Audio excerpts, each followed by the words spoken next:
Hi, this is Dr. Frank Chopatini of the Church of Rational Truth. First things first, voting results. The money is going to be, again, going towards funding a physical church slash library. So that is in. Today's Sunday lecture is about why nobody is acting crazy, or why really nobody acts crazy. Now, obviously, you're going to say, of course they do. Look at the ridiculous things people do. They don't make any sense. I see them, they're doing something wild, and it doesn't make sense. Therefore, that person is acting crazy. They must be a crazy person. And I would say, in my experience, I don't think I've seen many at all people that I would say are just acting crazy. Even the ones who are doing things that are blatantly ridiculous or seem completely absurd to people on the other side. I would argue, in reality, what's happening is we struggle to understand why other people do things. And that's what makes other people appear as if they're acting crazy. We are not in their mind. We do not see their mindset. We don't know what's going through, what decisions they're making. But in all actuality, if you knew what was going on in that person's mind, if you knew what was going on that led to that situation in that person's life up to that point, it would make logical sense, or there would at least be logic behind it. We err not because we lack empathy, but because we have a difficult time empathizing in terms of logics and reasoning. We cannot bring our logic and reasoning into someone else's mind, or we vice versa can't really bring some other logic or reasoning into our mind. And that's what makes it very hard to empathize with people, and why it's so easy to just label someone as acting crazy or saying they're acting crazy, because we can't really see that internal logic they have. And a lot of times people can't even explain it. A lot of times people have to go through therapy to even be able to understand it themselves. And I would say in most cases, people do things for a logical and rational reason. Now, with that being said, it's not always good logic, and it's not always very rational, but for that individual person, it is logical. Now, what do I mean by that? That sounds crazy. You would think logic is logic, rationality is rationality, but we have our own internal logic and reasoning we use when we make decisions. In case A, I'm set up with a certain scenario. B is my logic and reasoning. I come to some sort of C conclusion, some sort of reaction, or something I do because of that. And you can test this with lots of people. Give them the same situation A, they're going to use their logic and reasoning B, and C, they're going to have some sort of outcome. If everybody has the same logic and reasoning, if you put them in the same situation, you'll always get the same outcome. The problem is, if you've seen and set people up with the same situation, you can see that you're going to get multiple different outcomes.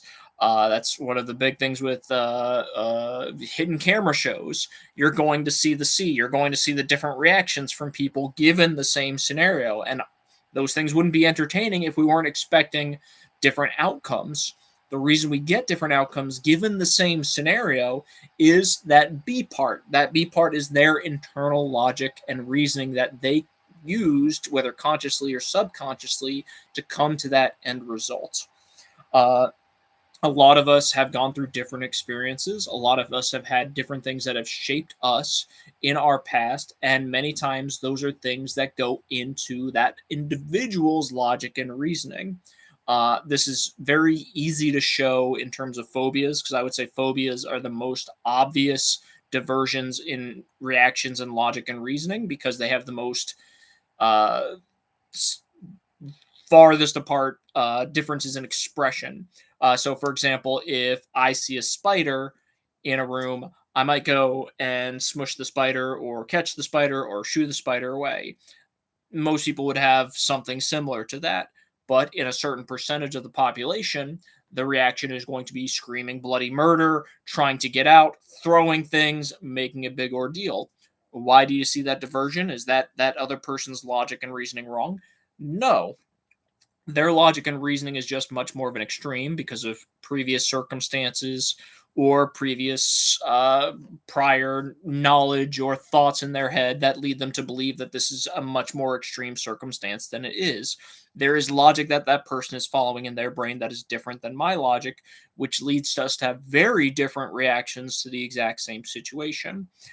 It might have been that in the past she was scared by a spider, that he or she was bitten by a spider, that something very traumatic had happened, that they had watched maybe a scary movie as a child that had a spider in it, and now internally their logic is a spider is something of grave danger. This is something horrible to be feared. Therefore, that reaction, given that internal logic, is very rational and logical given that internal logic that that person has.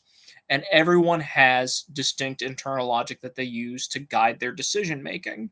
And if you understand that, you can understand why people do things. You can understand how different people act certain ways and why it seems weird or different. That will help you empathize with somebody else. If you realize that they're using a different type of logic and reasoning to come to their conclusions, you can help understand that person. You can help empathize with them because you can go backwards and try to see, what it is like in their eyes that would lead them to that kind of reaction.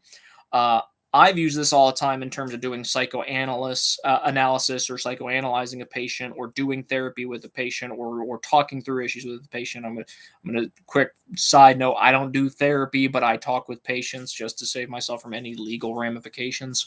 But when talking with a patient and working through problems, a lot of times going backwards through that can help determine what the problem is. If you start seeing a reaction or a strange way or a way that differs strongly from how other people would react in that same situation, there must be a reasoning for it. There is something logical that happens to lead that person to do that certain activity. And so you can kind of use that as a tool. You can say, hey, I can see A, I can see the situation, I can see C, the outcome of the situation or the reaction. Let's work backwards from C to get to A, and that will tell us B. That will tell us their logic and reasoning that led them to that. So, for example, if I see someone, if I put someone in A in a room with a clown, and I see C, a person crying and running away from a clown, I can use logic and reasoning to get to the backwards of what their logic and reasoning must have been, or what could have happened that would set that up. I can kind of say, hey, what kind of circumstances or what kind of internal logic would that person have to use to have that kind of AC reaction? Uh, Obviously, someone feared, scared, wants to get away. They must have some sort of logic and reasoning. That means a clown is a bad thing, a scary thing, something that is worth fear, avoiding, running away from. And then from that, you can start piecing together, what are the scenarios that could have led to this logic and reasoning. I found that this holds true in the vast majority of circumstances. I can't even honestly come to mind a patient that I have seen, including patients with severe mental illness and schizophrenia, where there isn't internal logic and reasoning to the vast majority of their decisions. They might not be aware of the internal logic and reasoning. They might not be able to explain why, but there has always been a deeper internal logic or reasoning for every scenario I can think of, with maybe some very rare exceptions, but I would say the majority, 99.999% of actions are done because of internal logic and reasoning. And I would say even for patients that are schizophrenic, that is probably the one big one where people would bring, well, schizophrenics do crazy things. And I would argue, no, I would say a schizophrenic acts very logically and with a lot of reason. The problem with that illness is their input and output is off. That what they're seeing and hearing is not reality. They're getting an improper view of what reality is. And if you see it from that viewpoint of how would someone act if they had a misinterpreted view of reality, the actions of someone who is schizophrenic make a lot more sense. If you saw things differently or were being fed false information from the world, those actions in response to that are very logical. They are very rational to that person. But the problem is the input that is that scenario A is very different than the scenario for other people. But the internal logic does make sense. I would say if you're struggling to understand your own logic and reasoning, I would say if you're struggling to understand why someone else acts the way they do, this is a good exercise to help understand that, to help cope with that. If you're dealing with, I don't know, a family member or a loved one, and you just go, I don't know why they're not seeking help for their alcohol addiction. I don't know why they're avoiding doctors. I don't know why they won't go in an elevator. I don't know. I keep going to fear-based ones because they're the most obvious. Why do they keep running away from their problems instead of, facing them? If you use this kind of model, you can work on getting some kind of deeper understanding on what it is that makes them function. I would always say just look at the logic and reasoning they're using. What internal or what personal logic and reasoning is there? And that disconnect from your own personal logic and reasoning will be the reason that they seem off or strange, is because there's that difference. There's that disconnect between those two. I think that's it. This was going to try to be a shorter lecture, but this ended up droning on to be 10 minutes long. Once again, this is Dr. Frank Ciopatini with the Church of Rational Truth, signing off. I'll see you all next week. Bye-bye.